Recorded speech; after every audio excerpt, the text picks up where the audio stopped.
En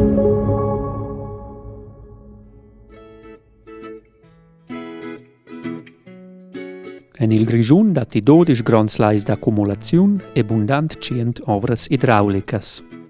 In Svizzera vengono producits circa 60% dell'elettricitat en ovras idraulicas, mar incintiavel da quai deriva dal Grischun.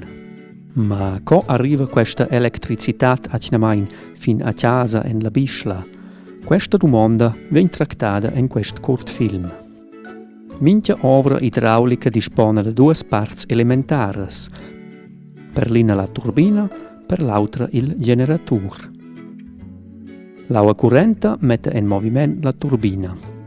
Ed ossa suonda la prestazione simpla ma fich effettiva dall'implant elettric. La forza dell'aua viene trasmessa in un rotur all'interno del generatur. Ma co produce questa forza ossa elettricità? Il rotur è il magnet rotant.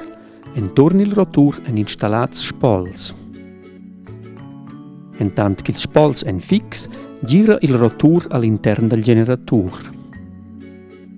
Tras la svelta rotazione della turbina e del generatur risulta una tensione elettrica e l'elettricità circulesce. Sur grandes linjes d'auta tensiun e sur linjes pli pitschnas arriva l'elettricitat lura en las chasadas. Ed il meglier, suenter che l'aua a produci l'elettricitat, ritorna ella puspè netta en il flom.